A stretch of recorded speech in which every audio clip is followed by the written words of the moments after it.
Today, my guest is Professor Robert Hoskisson. I'll keep my introduction short to maximize our time with him. In the next 30 minutes or so, we'll talk about Bob as a person. Professor Hoskisson is a thought leader and an esteemed scholar, and finally, is a mentor to many PhD students and junior faculty. For the sake of time, I'll skip many of his accomplishments and give you a very quick snapshot. Professor Hoskisson is a fellow of the Academy of Management, a fellow of the SMS, and a charter member of AMJ's Hall of Fame. He has served as the president, president-elect, and past president of the Strategic Management Society. Bob has written more than 100 peer-reviewed journal articles, 34 books, 27 chapters, many book reviews, proceedings, and edited book series. He has served on at least 31 dissertation committees, most of them as a chair, has received many Best Paper awards, ranked 13th most highly cited management scholar in the past 3 decades, and recognized by the Times Higher Education as one of the top 25 scholars worldwide in business and economics. He is also ranked 9th for publishing in the top macro organization studies journals, such as AMJ, AMR, ASQ, SMJ, and Org Science. Bob has served as associate editor, consulting editor, guest editor, or special issue editor at all of our top journals, such as JIBS, SMJ, AMJ, Journal of Management, Asia Pacific Journal of Management, Management and Organization Review, Journal of Management Studies, ETP, and Org Science, and etc. Thank you, Bob, for joining us. Thank you. First question, what did you want to become when you were a child? You know, the first thing I can remember was that, like in junior high school, I thought about being an accountant, because it was a steady job, steady income. And exciting. Yeah, not very exciting, but that's what I thought. Thought about being an accountant. Where did you grow up? What's that? Where did you grow up? Well, I grew up in Salt Lake City, Utah. My family had a small corner grocery store called Hoskisson's Market. My dad was a butcher. There were 4 siblings. My mom was trained as an RN, registered nurse. And so I had to learn to work early on. My brother and I switched off going to work in the grocery store after school, when I started to be 12, 13, 14. And then all day on Saturdays. Perfect. And how did you choose academia? I just had a desire to get my education. Growing up in a working family, I just felt like getting my education would be a way to advance myself. So I got a bachelor's, master's, and I worked for 3 years, and I decided to get a Ph.D. and I really wasn't sure why. And once I got it, I realized I was going to have to write to be successful. And I wondered what I got myself into, because I didn't feel that I felt it was really a weakness. Writing? Yeah. Yeah. How did you learn? How did you learn to write so beautifully? Well, I'm not sure. I just kept after it. And sometimes I'd get these strokes of ideas that I remember as a doctoral student, I wrote this philosophical, I was studying philosophy of science, and looked at determinism versus, environmental determinism versus like the resource-based view. And it turned out to be like 70 or 80 pages. I just, and then I had to put it away so I could stay away from it. Interestingly, that article turned into an article later called Swings of a Pendulum about the history of the field of strategic management, published in Journal of Management. But that was kind of the origin, was as a doctoral student. I'm not sure where it came from. I mean, it's just somehow it's a gift that I didn't know I had. Do you write every day? Do I write every day? Yep. Yeah, yeah. I didn't as a young man, but yeah, most every day I write. Perfect. Something that is not on your CV that people might find interesting. You know, when I first started college, I had a friend who rode a bicycle across the country. So I worked on a scout camp one summer, and then my uncle called me up. He just graduated from Berkeley, got a job at Virginia Tech on the other side of the country in Blacksburg, Virginia. And he asked me to drive his U-Haul truck to Blacksburg, Virginia. So I did that. And then I hitchhiked to Washington, D.C., stayed with a friend, bought a bicycle there, a Swin Super Sport, 10-speed, and rode it home back to Salt Lake City. So 2,500 miles. I rode a bicycle across the country by myself. So that's probably not widely known. How long did it take? How long did it take for you to get back to Utah? It took me 30 days and 25 pedaling days. I averaged about 100 miles a day.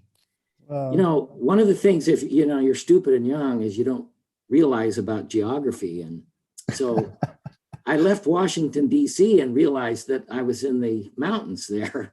You got to cross the mountains to get, you know, to the Midwest. And I about killed myself just up and down, up and down. You know, you feel every hill on a bicycle, and I wasn't in shape to do that. But, you know, so I was making maybe 50 miles a day. And I followed old Route 40. You know, I went to Washington, Pennsylvania, Cumberland, Washington, and then Wheeling, West Virginia, and across Ohio, Painesville, Columbus, etc. I stayed in a jail in Illinois one night. What did you do? What's that? What did you do? Oh, I called, I was trying to get to Decatur, Illinois from Indianapolis, and I couldn't make it. It was too far. So I stopped in this small town called Tuscola, Illinois. I pulled up to the Dairy Queen and ate a hamburger, and the deputy sheriff pulls up next to me and starts talking to me. And I says, well, hey, well, do you have any place, you know, somebody like me could stay, like Salvation Army? He says, oh, no, we don't have any of that. Then he said, sometimes the sheriff will let people stay in the jail overnight. So I pedaled over to the jail. Sure enough, he, you know, I had to take my belt off, my wallet, and they put it all in an envelope and put me in the cell with a guy who was in there on a marijuana charge. And that's where I slept all night till the next morning. Well, I'm afraid to ask this one. Regrets. Have you got any regrets? Say what again? Regrets. Is there one thing you wish you would have done or done differently? You know, I wish I had been an editor, a journal. I mean, I was an associate editor, you know, at 3 different journals, and, you know, I made a lot of decisions. I think I was an associate editor at SMJ for 10 years. But I was also president at the time too. And when the editorship came up, I was chairing the publications committee, so I couldn't really nominate myself. So I just never was actually the editor of a journal, and always wanted to do that, but with the circumstances were never right, I guess. Okay. And what are you most passionate about? You know, I think I'm probably, in my research, I'm probably most passionate about incentives that people have, and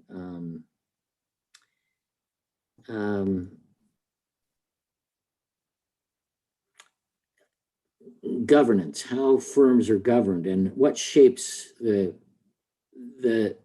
strategic decisions, including, you know, IB decisions that executives make.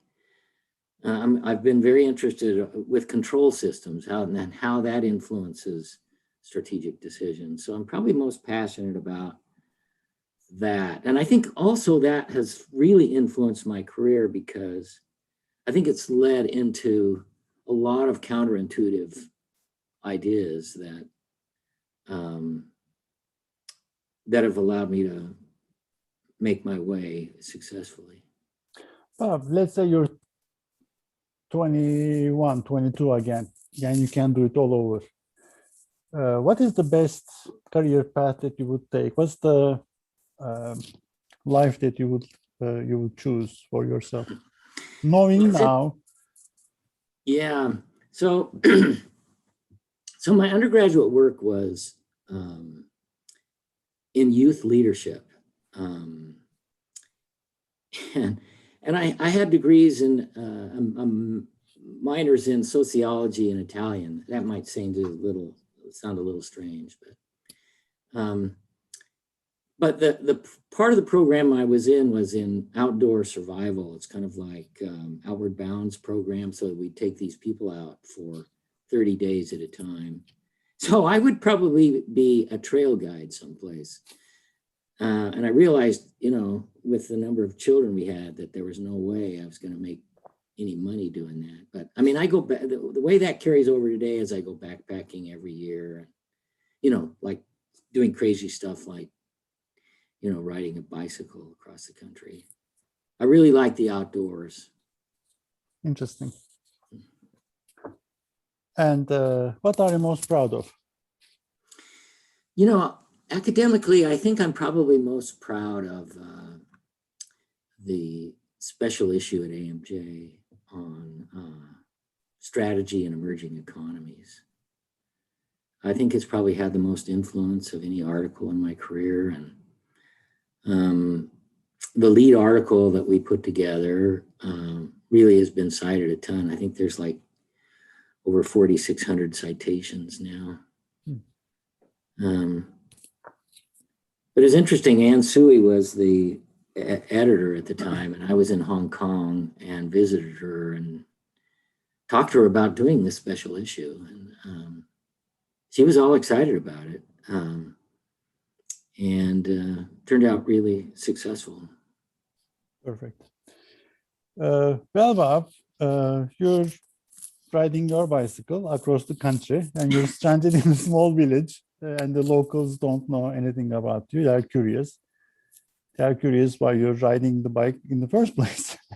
But they ask you, how do you explain your research to laymen, people who don't read AMJ, SNJ? And how do you explain the importance of your research to them?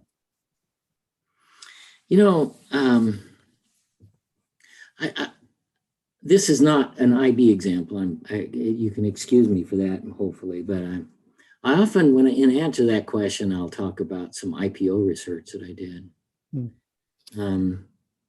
If you think about IPOs,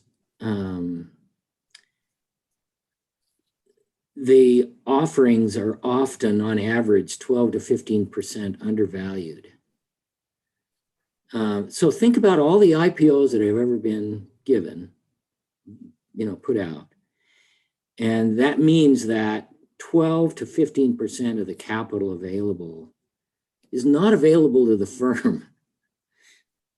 That's a huge amount of money. And where does that money go? I mean, it goes mostly to institutional investors who are really the customers of investor banks, I mean, that's really an important question. And so one article I wrote, co-authored at AMJ, asked the question, how do you prevent underinvestment like that? How do you get more investment on the table for the firm? And I find that a lot of my research asks questions like that, right? So what are the governance items that will prevent underpricing?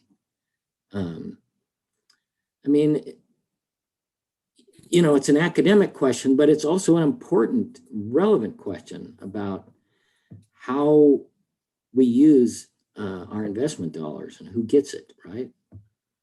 And there's lots of explanations for that. But anyway, I'm sorry it's not an IB example, but that's probably the one I would bring up because it's so readily apparent. So the question is, how do you come up with these creative ideas?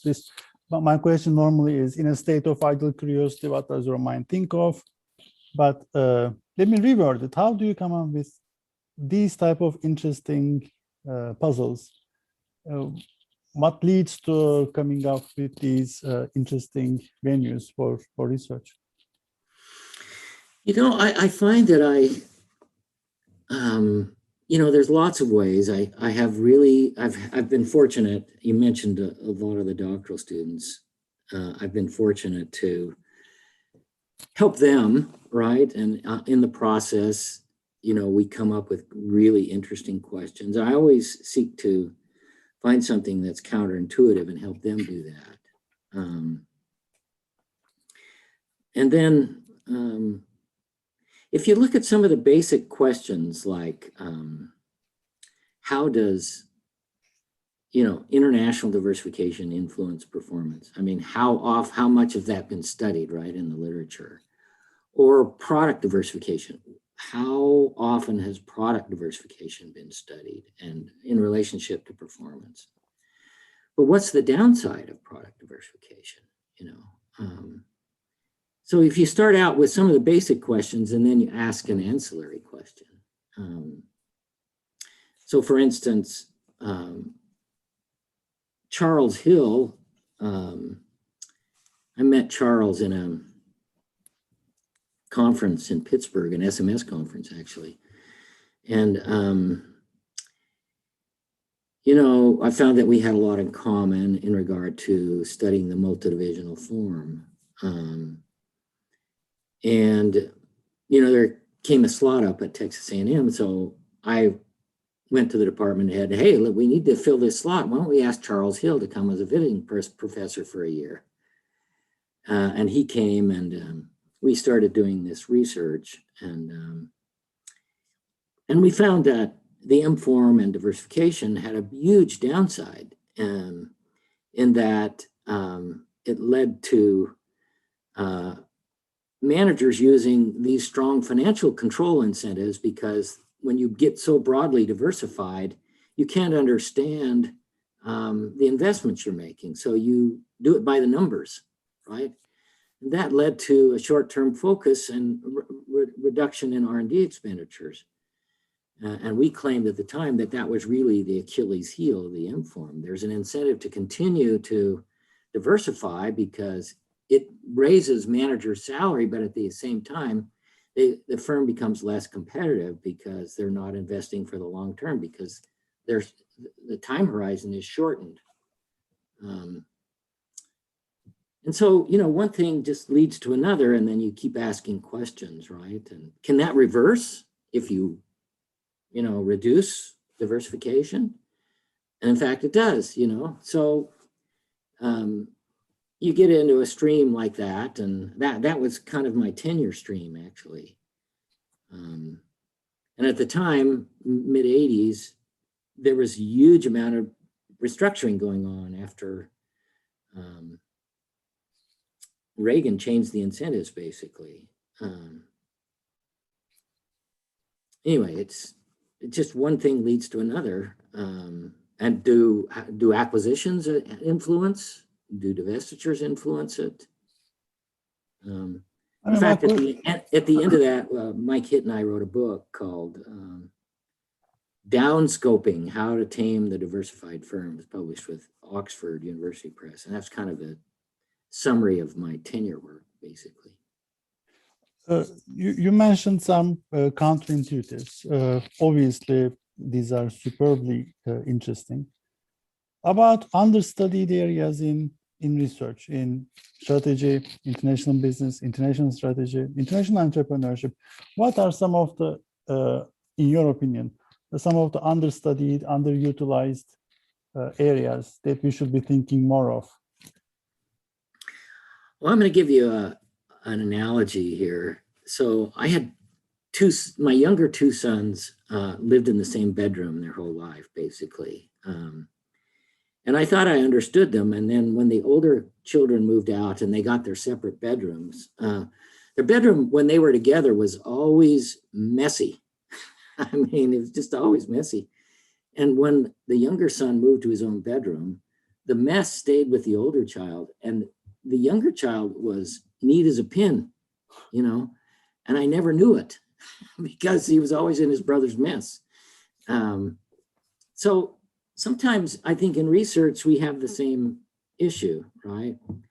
Most of the research in international business, I think, for instance, traditionally has come from developed firms, right?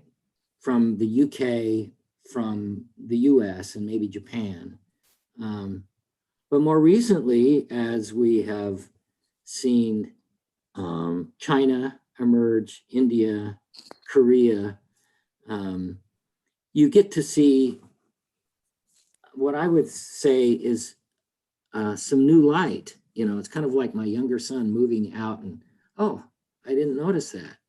So I did a study with a doctoral student about international diversification from Korea. And if you think about Korea, it's kind of in the middle, right?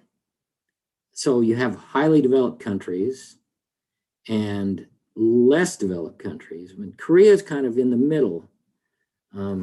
So with that study, what we did is we created two international diversification indexes.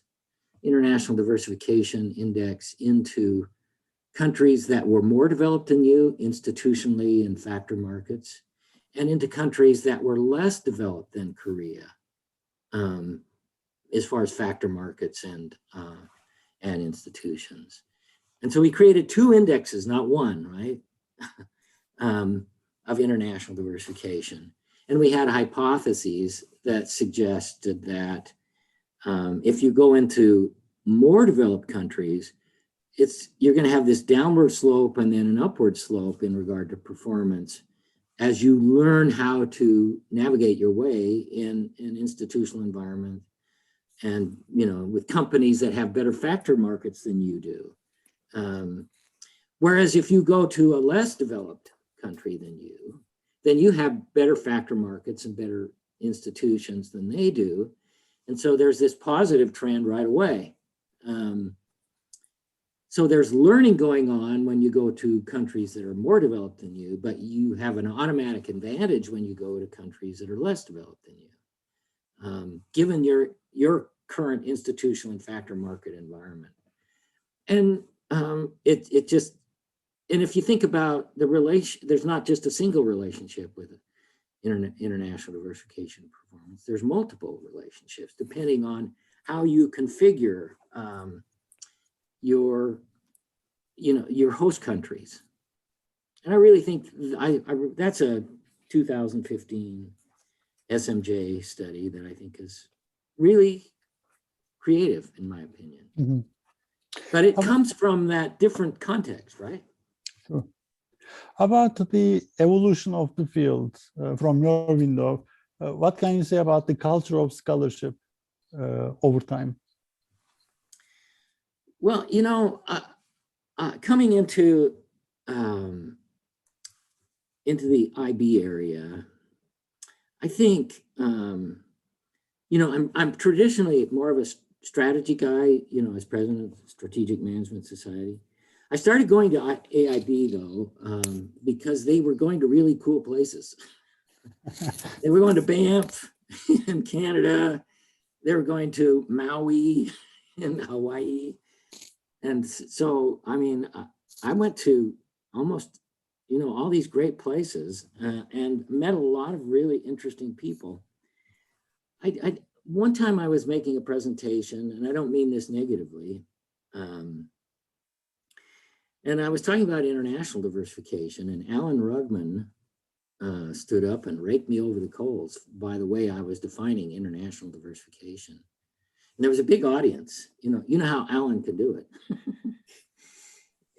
I really love Alan, but I thought it was, you know, a little out of place, but he defined international diversification a little differently than I do. I think he had written some articles and books about how international diversification is really it's more of a financial term rather than a strategy term where you're going across borders, right? Anyway, and so I thought about that, and one of the things I thought about is that maybe IB is a little insular. They're not really insular. I mean, IB is like strategy, very interdisciplinary, right? I mean, you allow accountants, finance guys, economists, OB people, strategy people, all come to the meetings. So the meetings are really great, but I think sometimes there's an insularity to it where if you don't cite Dunning or some of the other people, who's the other guy that was more of a transaction cost economist than Williamson? Anyway, if you don't cite the right people, then it's kind of, it makes, and I think it's gotten better over time, but it was back then a little insular. And I thought, that really could be holding the field back a little bit, that attitude, that culture. And I think the culture should be, making a solid theoretical contribution such that you're having this conversation with economics, with strategy, with finance, with accounting. So you're having this great conversation. Rather than preventing people, you're having a conversation. And with that conversation, you're being cited by the accountants, you're being cited by the finance guys, you're being cited by the strategy people. And I think, the strategy people really do cite, I know I do. But I think you can have a broader influence by having this stronger conversation and seeking to make a contribution to these base disciplines, rather than just, referring to the historians or the people associated with AIB, the historical people, trying so that I think by doing this, then the citations would be much stronger and more heavily cited by other disciplines. I don't know if anybody can get the finance journals to cite outside of their journals. But I think by doing that, if people are citing Gibbs research and all these other fields once this conversation begins, I really think that creates a stronger influence for the IB field than having a tendency to be a little insular. Thank you. Bob, who was your advisor or mentor when you were going through the PhD program? I went to UC Irvine, and I picked a guy as my chair. Probably people don't recognize him. His name is Newton Margulies. He just treated me really well. Lyman Porter was on my committee. He was dean at the time. Of course, he's well-known OB guy. And my master's degree was in organizational behavior. But I really decided in my dissertation that I was macro. So I had an org change guy. Newton Margulies was really an org change guy. But then I had a guy named Craig Galbraith. I published one article with him off my dissertation in Journal of Management. It's like my first article. But Craig really had a big influence on me. He was a student of Dan Schendel at Purdue. And he really, even though he was a junior faculty member, he was really the strongest influence in the committee. Porter really helped with the writing, and Newt just held my hand and helped me, get through the process. But Craig Galbraith really had a strong influence, and the training he received at Purdue. What was the best advice you received from them? From them? Yeah. Lyman Porter was was a journalist as an undergrad. I mean, he took journalism as an undergrad work, and so he was a really good writer. And he brought out two dissertations. One was Rick Moudy's and one was Rick Steers, two guys that were president of, and they're both OB guys. They were both presidents of the academy. And he says, if you can write a dissertation as good as these two, then you'll probably do okay. I don't think he thought I was going to do okay. Oh, you did perfect. One of the best people who helped me, once I got to A&M, I had really good mentors there. It was a really great program. It was Dick Daft. And at the time, he was associate editor at ASQ. And I had this revise and resubmit. And I brought in my response to the reviewers. And he says, oh, man, this is just crap. You have to have a conversation, an intellectual conversation with these guys. If you think it's wrong, just tell them up front what it is, and then tell them what you did, and be specific what you do. And then I bring it back after he edited it, and he helped me through a couple times. And I think that was probably one of the most useful things ever in learning how to respond to reviewers. Bob, in your experience, looking back, you've seen many junior faculty, many PhD students. What are some of the common mistakes that young colleagues are suffering from? And what is your advice to them for what to do, what not to do? I think, I'm sure people have said this before, but I think rewriting your introduction and getting the question right, and helping people understand what your contribution is right from the get-go is really important. And then keeping it simple, as far as not having too many hypotheses, making a clear incremental contribution, and then having methods that clearly show your results, and not making it too messy. So I think really simplicity, but clear question with a strong answer, both theoretically and empirically. And then I think you have to have an attitude. People give up too easy. When I'm talking about this stuff, I open the door to the outside of the room, and I put my foot in the door, and then I kind of try to close the door on my foot. And you got your foot in the door when you get a revise and resubmit. You just need to keep after it, right? Until you get a success. So you can't give up. And you need to feel like even the worst review, to me, it's kind of my art, right? Okay, this guy, I'm gonna turn him around or her around. You never know whether it's male or female, right? But, by responding, how you respond, and what you do in the article. I guess I would say 8 times, 7 times down, 8 times up. You just keep after it. I mean, if I've got 4 walls in here. If I could probably wallpaper all 4 walls with rejection letters.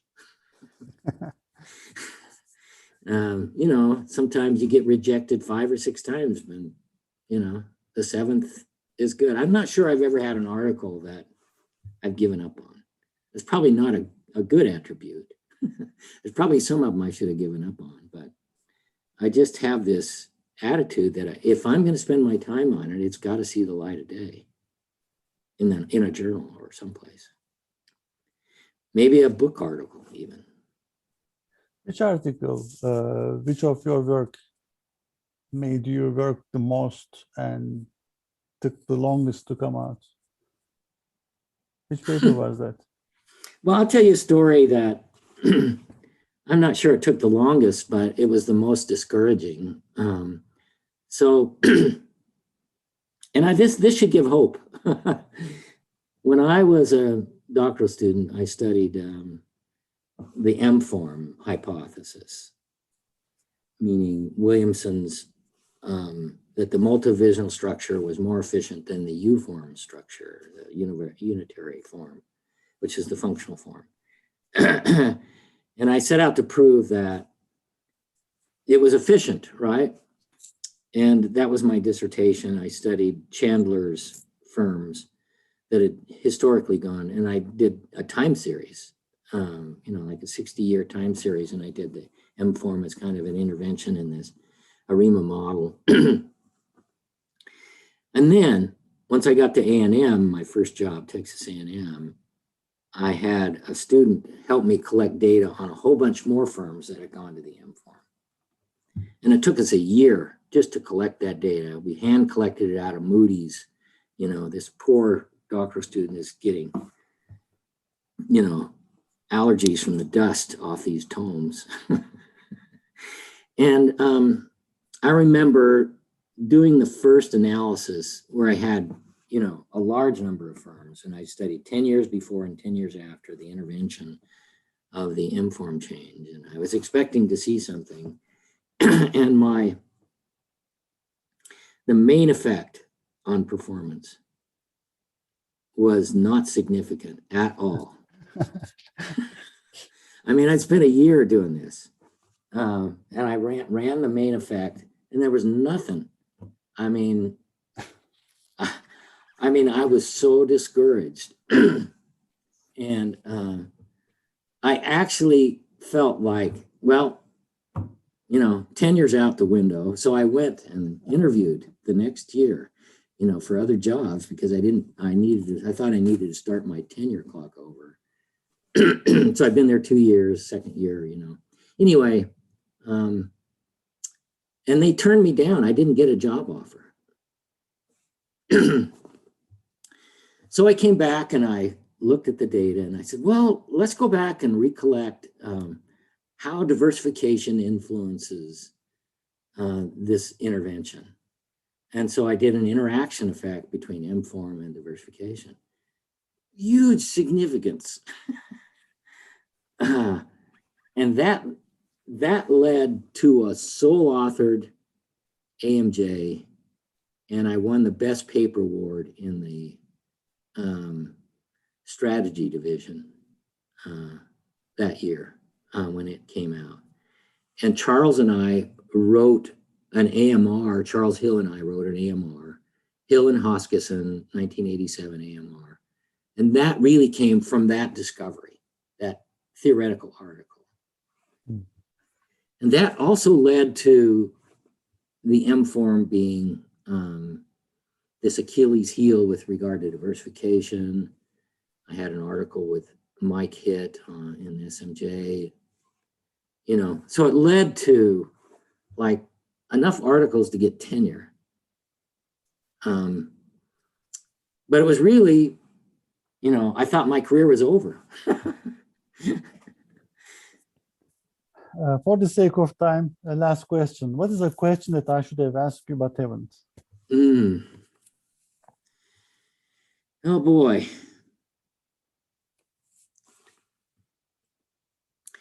I'm not sure. I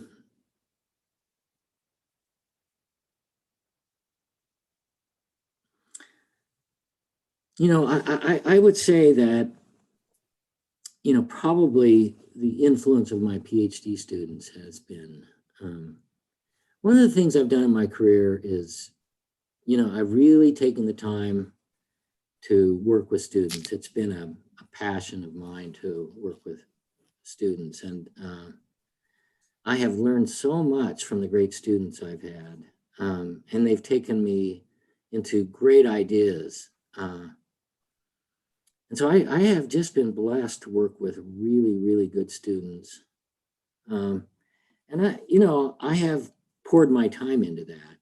sometimes it doesn't seem like it's going to pay off. But I think being kind, really being interested in their welfare, trying to help them with their career,